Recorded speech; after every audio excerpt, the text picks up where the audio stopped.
Importancia de la retribución legal. Capítulo 2, Al-Baqará, versos 178-179. Oh creyentes, se os ha prescrito un castigo legal para los asesinados, el libre por el libre, el esclavo por el esclavo y la mujer por la mujer.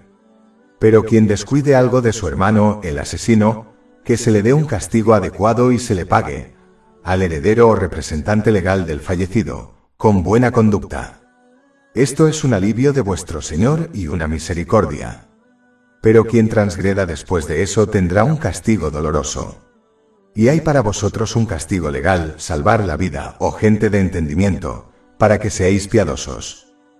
Cuando Dios el Altísimo llama a los creyentes en el Sagrado Corán, su llamado suele estar relacionado con la materialización de su declaración verbal de fe. Esto se debe a que una declaración verbal de fe sin acciones tiene muy poco valor en el Islam. Las acciones son la prueba y la evidencia que uno debe obtener para obtener la recompensa y la misericordia en ambos mundos. Capítulo 2, Al-Baqará, versículo 178. Oh creyentes, se os ha prescrito un castigo legal por los asesinados. Lo primero que hay que tener en cuenta es que los verdaderos musulmanes respetan todas las formas de vida. De hecho, se le ha ordenado a un musulmán que muestre misericordia a todos los demás, ya que esto garantizará que reciba la misericordia de Dios, el Exaltado. Esto se ha aconsejado en un hadith que se encuentra en Sunan Abu Dawud, número 4941. Capítulo 28 Al-Qasas, versículo 77. Y haced el bien como Alá os ha hecho el bien. Este trato amable debe extenderse a todos los seres, incluidos los animales. Así lo aconseja un hadith que se encuentra en Sunan Abu Dawud, número 2550. Ninguna otra religión otorga tanto valor a la vida humana como el Islam. De hecho, Alá el Exaltado deja claro que el asesinato de una persona inocente será juzgado como si se hubiera asesinado a toda la humanidad. Capítulo 5 Al-Maida, versículo 32. Mata a un alma a menos que sea por un alma o por corrupción hecha en la tierra. Es como si hubiera matado a toda la humanidad.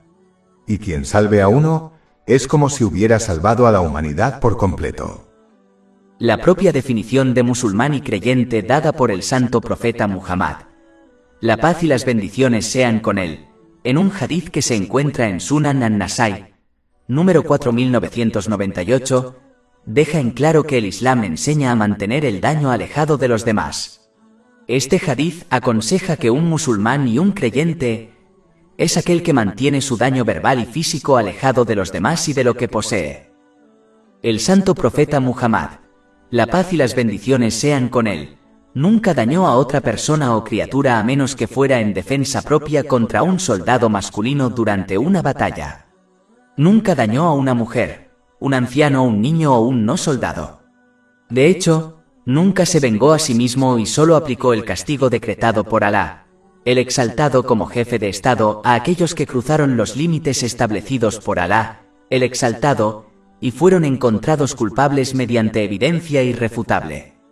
Esto está confirmado en un hadith encontrado en Sahih Muslim, número 6050. Así es como los musulmanes deben comportarse bajo todas las circunstancias si afirman ser seguidores del santo profeta Muhammad. La paz y las bendiciones sean con él.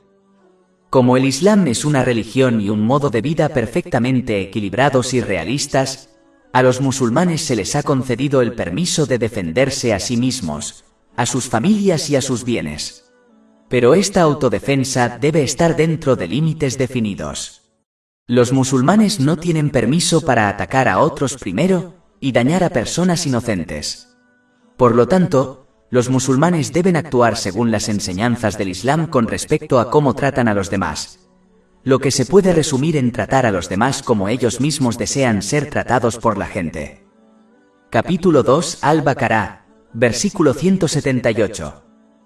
Oh creyentes, se os ha prescrito un castigo legal para los asesinados, el libre por el libre, el esclavo por el esclavo y la mujer por la mujer. Antes de la llegada del Islam, una persona que cometía un asesinato podía obligar a otra persona a ser castigada en su lugar, como por ejemplo a un esclavo que poseía. Pero el Islam deja claro que quien comete un asesinato se enfrentará a las consecuencias de su crimen y no podrá ser transferido a otro. La persona libre que comete un asesinato será la que se enfrente a las consecuencias, es decir, el libre por el libre. El esclavo que comete un asesinato será el que se enfrente a las consecuencias de su acción, es decir, el esclavo por el esclavo.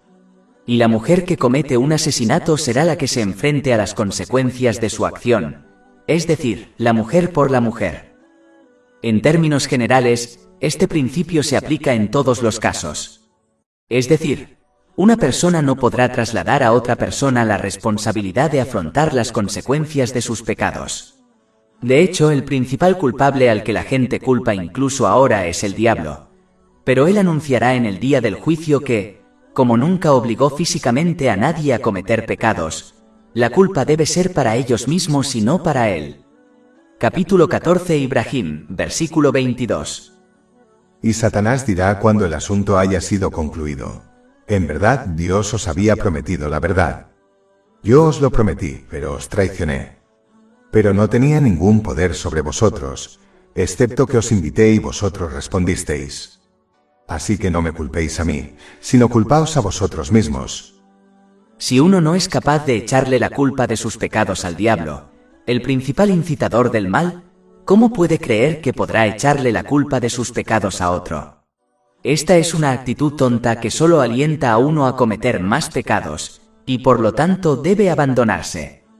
Cada persona será responsable de sus propias intenciones, palabras y acciones, y esto es inevitable. Por lo tanto, uno debe evaluar constantemente sus intenciones, palabras y acciones, para prepararse adecuadamente para su inevitable e ineludible rendición de cuentas en el día del juicio. Capítulo 2 Al-Baqará, versículo 178. Os está prescrito el castigo legal por los asesinados: el libre por el libre, el esclavo por el esclavo y la mujer por la mujer. Pero a quien pase por alto algo de su hermano, el asesino, que se le dé un castigo adecuado y se le pague al heredero o representante legal del difunto por su buena conducta. Alá, el Exaltado, siempre alienta la conducta amable y misericordiosa entre las personas, y solo aconseja un trato más severo en casos extremos y en asuntos de autodefensa. En este caso, Alá el Exaltado alienta al heredero del asesinado a perdonar al asesino, ya que describe al asesino como su hermano en la fe o linaje, ya que todas las personas están relacionadas a través del santo profeta Adán. La paz sea con él, y su esposa Hawa, que Alá esté complacido con ella. Como se mencionó anteriormente, la actitud y el comportamiento principal de un musulmán debe ser la misericordia y la bondad hacia los demás, ya que esto conduce a obtener la misericordia de Alá, el Exaltado en ambos mundos. Esto ha sido aconsejado en un hadiz encontrado en Sunan Abu Dawud, número 4941. Por este acto de perdón, el asesino debe dar una tarifa compensatoria al heredero de la persona asesinada, a menos que voluntariamente lo rechace como un acto de caridad de su parte, lo que nuevamente conduce a una mayor recompensa y bendiciones para ellos en ambos mundos. La buena conducta mencionada en este versículo se refiere a que ambas partes cumplan rápidamente el acuerdo legal realizado y se traten entre sí con misericordia, o al menos eviten cualquier maltrato mutuo de ahí en adelante.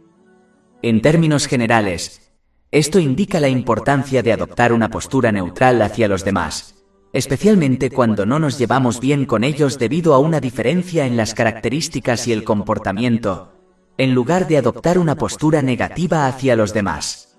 Si un musulmán no puede actuar de manera positiva hacia los demás debido a algunos problemas previos entre ellos, entonces lo mínimo que puede hacer es adoptar una postura neutral hacia ellos por medio de la cual no muestre sentimientos positivos hacia ellos, pero tampoco negativos.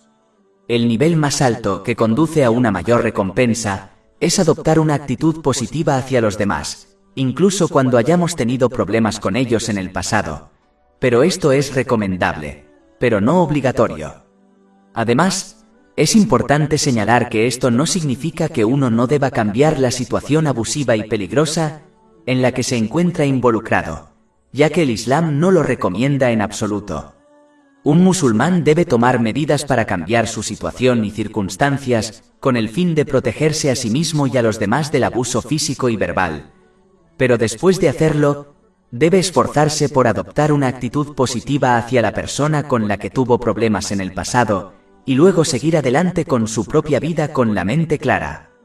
Por ejemplo, una mujer que sufre abusos físicos y verbales por parte de su marido debe tomar medidas para protegerse a sí misma y a sus hijos, incluso si esto implica separarse de él, ya que el Islam no recomienda tolerar este tipo de comportamiento. Pero una vez que esta esposa cambia su forma de vida para que ella y sus hijos estén a salvo, entonces debe esforzarse por perdonar a su ex marido y seguir adelante con su vida con la mente clara. Capítulo 2 Al-Baqarah, versículo 178. Os está prescrito el castigo legal por los asesinados, el libre por el libre, el esclavo por el esclavo, la mujer por la mujer. Pero quien pase por alto algo de su hermano, el asesino, que se le restituya debidamente y se le pague al heredero o representante legal del fallecido, por su buena conducta. Esto es un alivio de vuestro Señor y una misericordia. Dios, el Altísimo, concedió al heredero de la persona asesinada la opción de la retribución legal, que solo puede ser llevada a cabo por el gobierno y bajo estrictas directrices, o la opción del perdón con o sin una indemnización pagada por el asesino. La opción de elegir entre las dos fue una misericordia de Dios, el Altísimo, ya que obligar a la gente a elegir una u otra opción les habría causado dificultades, ya que todas las personas son diferentes. Aquellos que poseen una actitud misericordiosa por naturaleza se inclinarían hacia el perdón, y por lo tanto, les resultaría difícil ordenar la ejecución del asesino, si el Islam les impusiera esta opción. Por otro lado, a otros les resultaría extremadamente difícil perdonar al asesino de su amado, y no podrían vivir con la realidad de que el asesino de su amado deambulara por la sociedad como una persona libre, mientras le quitaban la vida a su amado, especialmente cuando la persona asesinada tenía dependientes que dependían mucho de ellos. A quien tuviera esta actitud le resultaría difícil perdonar y perdonar al asesino, si el Islam le impusiera esta opción. Como misericordia para todas las personas, Alá, el Exaltado, dejó la opción al heredero de la persona asesinada.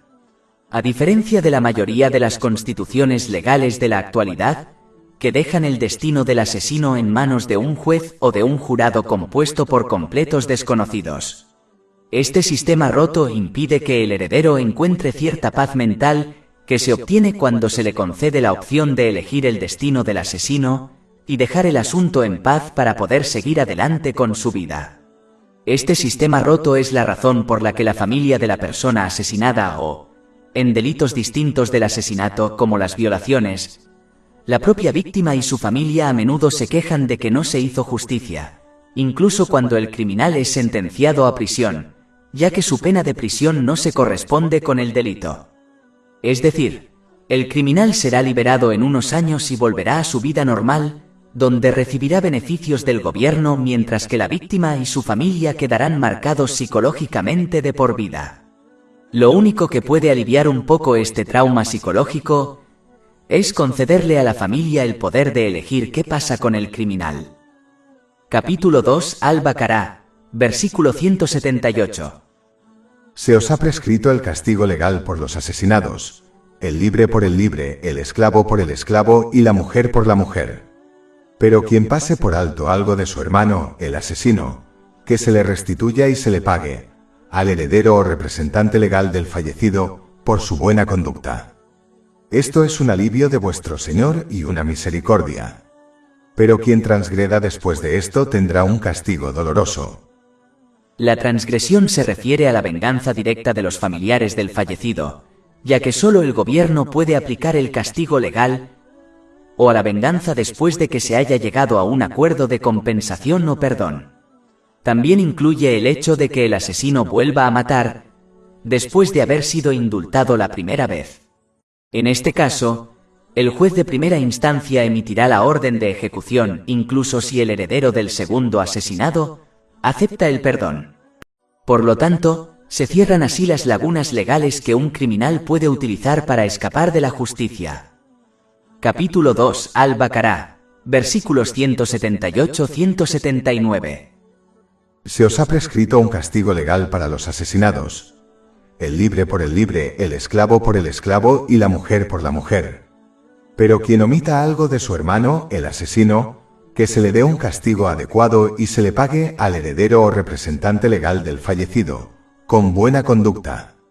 Esto es un alivio de vuestro Señor y una misericordia. Pero quien transgreda después de eso tendrá un castigo doloroso. Y hay para vosotros un castigo legal, salvar la vida, oh vosotros, gente de entendimiento.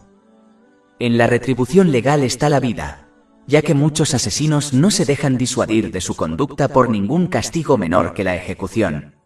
Ha habido innumerables ejemplos de asesinos que han pasado varios años en prisión por su crimen, pero que han vuelto a cometer un asesinato tras ser liberados. De modo que la ejecución de una persona permite salvar la vida de otras.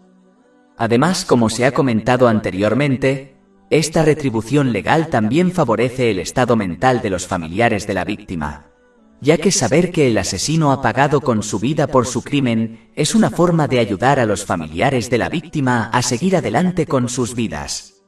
Pero cuando el asesino solo es encarcelado, y en muchos casos acaba siendo puesto en libertad, la angustia de recordar el trauma que sufrió su ser querido a manos del asesino puede impedir que los familiares de la víctima sigan adelante con sus vidas y vivan en paz. Prevenir esta tortura mental es darles vida. Del mismo modo, cuando el gobierno toma una decisión con respecto a un delincuente, los familiares de la víctima suelen sentir que no se ha hecho justicia.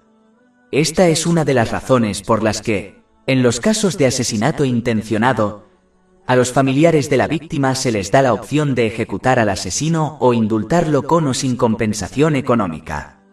Cuando la decisión se entrega a los familiares de la víctima, se reducirá la posibilidad de estrés mental que se produciría si el gobierno decidiera el resultado. Esto permite a los familiares de la víctima seguir adelante con sus vidas, en lugar de vivir una vida llena de resentimiento, que en realidad no es vivir en absoluto. Este resentimiento puede ser tan poderoso que incluso conduce a fricciones dentro de la familia de la víctima, cuando los miembros tienen opiniones diferentes sobre cómo seguir adelante con sus vidas. Esto siempre conduce a familias rotas, como el divorcio de los padres del fallecido. Por lo tanto, dar a la familia la opción de decidir lo que ocurre con el asesino evita la destrucción de la familia de la víctima, que es más propensa a seguir adelante con sus vidas si se deja que ellos decidan el resultado del asesino. La retribución legal mediante la ejecución también salva vidas al evitar asesinatos por venganza que pueden extenderse a lo largo de generaciones. Por lo tanto, la ejecución de un asesino evita muchos asesinatos. Además, cuando una persona que tiene dependientes es asesinada, debido a asesinatos por venganza, se destruyen las vidas de esas personas, como sus hijos. Esto se puede evitar si se le da a la familia de la víctima la opción de decidir qué hacer con el asesino, ya que esto evita los asesinatos por venganza y la destrucción que causan a las personas dependientes de todos los que mueren o resultan heridos. Por lo tanto, la retribución legal salva las vidas de todas esas personas. Es importante señalar que todo esto es cierto cuando la ley islámica se aplica correctamente en los casos legales. Para condenar a alguien por asesinato se necesitan pruebas auténticas y sólidas, que deben estar más allá de toda duda razonable. En el Islam, cualquier duda en el caso hace que se renuncie a la pena legal completa, como la ejecución. Además, es más fácil obtener pruebas irrefutables en la época actual, cuando se han producido imágenes de cámaras de seguridad, pruebas de ADN y otros procedimientos científicos que pueden condenar correctamente a los delincuentes con un alto grado de certeza. Todo esto minimiza la posibilidad de condenar a una persona inocente. Incluso si los países no islámicos aplicaran la retribución legal correctamente solo en estos casos concretos, se reduciría significativamente la delincuencia. En estos casos, la excusa de evitar la ejecución por miedo a ejecutar a una persona inocente no se aplica, ya que no hay duda de que se ha ejecutado a la persona correcta. Capítulo 2 Al-Baqará, versículos 178-179.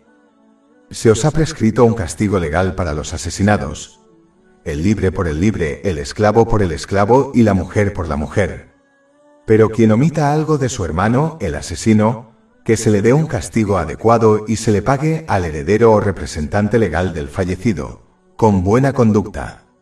Esto es un alivio de vuestro Señor y una misericordia. Pero quien transgreda después de eso tendrá un castigo doloroso. Y hay para vosotros un castigo legal, salvar la vida, o vosotros, gente de entendimiento. Pero como lo indican estos versículos, solo aquellos que aplican su pensamiento correctamente comprenderán el beneficio generalizado de la retribución legal. Por ejemplo, aquel que carece de entendimiento se negará a amputar una parte del cuerpo para salvar su vida, ya que solo se concentrará en un aspecto de esta declaración, es decir, amputar una parte del cuerpo. No reflexiona sobre el panorama más amplio que significa salvar su vida, y como resultado se niega a amputar una parte del cuerpo para salvar su vida. Mientras que el que piensa con claridad estará de acuerdo en que amputar una parte del cuerpo es muy grave, pero dejarla conducirá a algo peor, es decir, la muerte. Por lo tanto, reflexiona sobre el panorama más amplio y decide a favor de amputar una parte del cuerpo para salvar su vida. Esto se puede aplicar también a los versículos en discusión. Ejecutar a un miembro de la sociedad por asesinato suena duro, pero si conlleva muchos beneficios para el resto de la sociedad, incluidos los familiares de la víctima, entonces es lo correcto, ya que un gobierno debe considerar el panorama más amplio. Es decir, el bienestar de toda la sociedad a lo largo de la vida de un asesino convicto, que renunció a sus derechos humanos cuando dejó de actuar como un ser humano, o en casos muy raros, la vida de soltero de una persona condenada injustamente. Capítulo 2 Al-Baqará, versículo 179.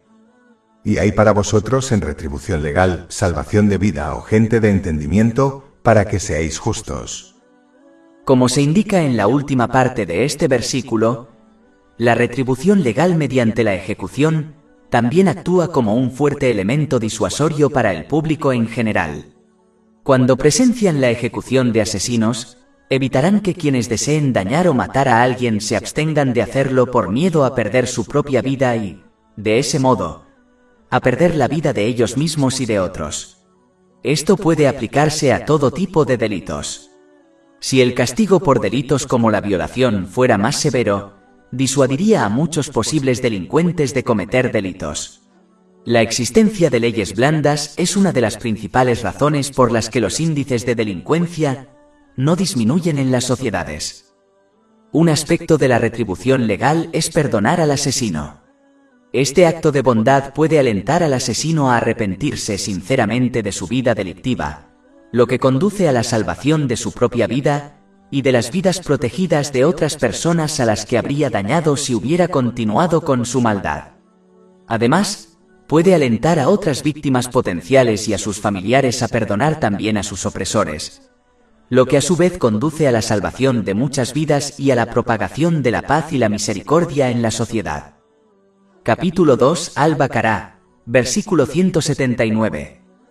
Y hay para vosotros en retribución legal, salvación de vida o gente de entendimiento, para que seáis justos. En términos generales, una sociedad solo puede minimizar los delitos cuando sus ciudadanos adoptan estos dos principios. El primero es la retribución legal, es decir, una ley estricta que castigue los delitos de forma adecuada para disuadir a los posibles delincuentes de cometerlos. Hasta un niño puede entender que es menos probable que un posible delincuente cometa un delito cuando el castigo legal es más severo. Cuanto más blanda sea la ley, mayor será la probabilidad de que un posible delincuente cometa un delito. El otro aspecto es adoptar el temor de Dios, el Altísimo, que implica afrontar las consecuencias de sus acciones en el más allá. Esto se debe a que una persona comete crímenes y pecados cuando siente que no enfrentará consecuencias por sus acciones, como la prisión, o de alguna manera escapará de ellas, por ejemplo, huyendo del país. Pero la persona que realmente cree que no importa qué acción realice, ya sea abierta o secreta, grande o pequeña, y no importa lo que haga para evitar enfrentar las consecuencias en este mundo, ciertamente llegará un día en que será responsable de todas sus acciones. Siempre pensará 2 veces antes de cometer un crimen o un pecado. Si esta creencia se fortalece mediante la adquisición y la acción del conocimiento islámico, evitará que uno cometa crímenes y pecados. Si los miembros de una sociedad actuaran de esta manera, la paz y la justicia se extenderían por toda la sociedad. La tasa de criminalidad disminuiría, y los tiempos se asemejarían mucho a los tiempos en que la ley islámica se implementaba correctamente dentro de la sociedad. Este hecho por sí solo indica la importancia de la fe y su fortalecimiento mediante la adquisición y la acción del conocimiento dentro de la sociedad. Capítulo 16 An-Nahl, versículo 90. En verdad, Dios ordena la justicia, la buena conducta y la ayuda a los parientes, y prohíbe la inmoralidad, la mala conducta y la opresión. Os advierte que tal vez recordéis. Más de 400 libros electrónicos, audiolibros, infografías, podcasts y blogs gratuitos disponibles en nuestro sitio web www.shaikpod.com.